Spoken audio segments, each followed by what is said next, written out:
Joe Biden made a critical error this morning, y'all, one that could cost him in the next election. That's right. Despite all the polling we've all seen, he still decided to go ahead and turn 81 years old today. What was he thinking? We've all seen the analysis. Biden's too old. Voters are worried. It's his biggest weakness. And despite all that, he had another birthday. What is he, stupid?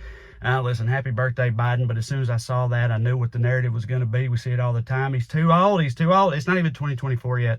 And I'm already so sick of this narrative about Biden's age. And I'll tell you why. It's not because I disagree, really. Like, of course, do I wish we had a president who didn't require one of those little plastic day of the week deals to separate his Monday pills from his Thursday pills? Of course I do. But it's just not in the cards this time, y'all. It's not. I know on the left nowadays we want everything to be non-binary, but in this scenario, it just ain't so. All right. There are exactly two choices for president in the next election. And one of those choices is, yes, a little ancient, but the other choice is, while marginally less ancient, also imbecilic and nefarious. And for me, that kind of clears it up. Right? Like these people on the right trashing Biden for his age and then propping up Trump. It's so weird to me. It feels like if you were looking to adopt a pet, these people's advice would be, oh, don't adopt that geriatric golden retriever. You never know when that old dog might keel over. What you need for your family home is a geriatric saltwater crocodile. How about that? Sure, he might kill over at any time too, but the upside with him is that he's completely impossible to control. He does whatever the hell he wants to all the time, and usually what he wants to do is terrifying and destructive. What do you think? Right? Like, do they talk about Trump's age like it's not a factor because he's 4 years younger than Biden? Okay, but Biden rides a Peloton every day, and Trump treats cheeseburgers like multivitamins, so I feel like 4 years might be kind of a wash here. Okay, and they post videos of Biden like having slips of the tongue or nodding off, and then they look at his papaw brain, look how it works. Like Trump don't have papaw tendencies too? Have y'all seen Trump talk lately? Dude, Trump just rambles on endlessly, vacillating between things that sound racist and things that don't make any sense. That is peak papaw behavior right there. Trump's out here on the campaign trail just like, Mexicans are bad and boats don't kill whales. And then they act like he's got a better brain than Biden. No, he don't. He's got one of the worst brains.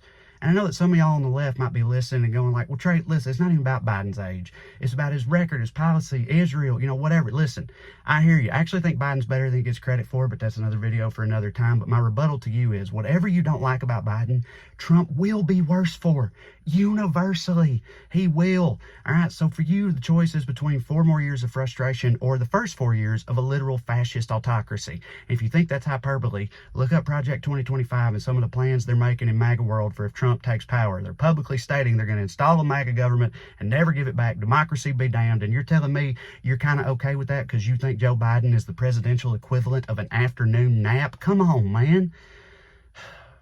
All right, YouTube, this is going to be a story. It's going to be a story up until the next year, and the way people talk about this story has been driving me crazy already. With that in mind, I want to show you something. All right, we're here on Ground News' website. Ground News, frequent sponsor of the channel, and you can see I've picked a page here where articles are talking about Biden's age and birthday today. And immediately on Ground News, you can see the breakdown, 120 sources talking about it. You can see how many lean right, left, center, got a biased distribution graphic, a summary at the top. But one thing I love about Ground News in particular is when you get down to the articles themselves they compile, before you click, you get all this added information you're not getting anywhere else about your sources. You can get the degree of factuality, the political bias, high factuality left, high factuality center. Down here, mixed factuality leans right. Wonder what that's about.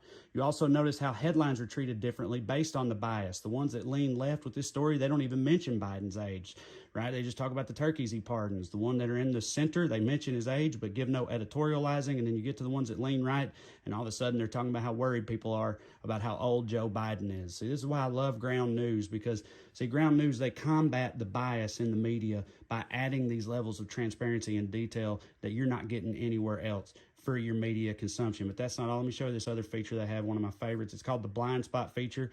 It shows you stories that are not being covered on either side of the political spectrum. Right now on the left, they're not talking about this Republican senator who endorsed Trump. On the right, they're not talking about a former RNC chair who said Trump deserves to go to jail. Immediately, you can see why either side might not be covering those stories. But if you're in one of those bubbles on either side, you're never going to see those stories either. And that's why Ground News is so great. It helps you pop your own bubble, get outside of your own comfort zone media-wise, and add some clarity, transparency, and detail to your news consumption. Listen, I thank Ground News for continuing to sponsor these little musings of mine. I think it's a great service. If you like the sound of Ground News, here's what you can do. You can click the link in the description below. They got a special Black Friday deal this time around. That's right. You can get 40% off unlimited access with their biggest sale of the year. Either way, push back on the bias, say no thank you to the media BS, pop your own bubble, do your damnedest, and try Ground News today. All right, YouTube, man, we're back. Listen, I had a little bonus analogy for you for that video. It wouldn't fit in the time from other social media platforms, so here it goes. It feels like it's like if you had to choose between one of your two papaws to drive your kids to school every day, right?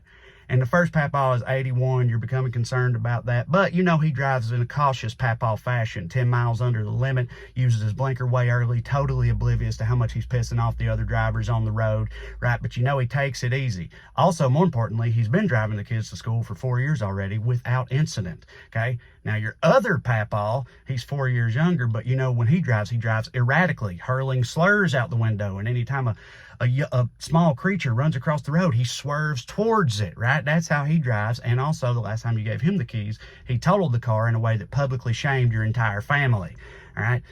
And that's a difficult decision. I don't understand it. Also, I alluded to this earlier, but I do think Biden's done a better job than he gets. Sometimes I feel like the narrative around Biden is like, God, we have to do this again because we have no other choice. And I know I'm feeding right into that because at the end of the day, I do believe that's true, however you feel about Biden. There is no choice here. But also in the back of my head, I'm sitting there going like, but I mean, hell, I kind of like Joe Biden. Do I wish he wasn't older than the dirt he sleeps in? Sure, of course I do. But I think he's doing pretty okay. And especially compared to the last guy, goddamn, I don't know what we're talking about. So, you know, so y'all have a good Thanksgiving coming up. I'm sure this will be good fodder for conversation with your uncles. Sure, they don't have anything dumb as hell to say about it, but maybe I've given you some ammunition to use in the process. You know, have fun, tear that turkey up, be good. I love you, and I'll see you later. But listen, before I go, I almost forgot. I'm gonna put some little things up here. This is my comedy special. Check that out over the holiday weekend if you haven't seen it already. It's a good time. It's called Damn Boy. Down here is a circle to subscribe to the channel, get all these videos, my podcasts, other things. It's fun. And most importantly to me, the other circle, that's TreyCrowder.com.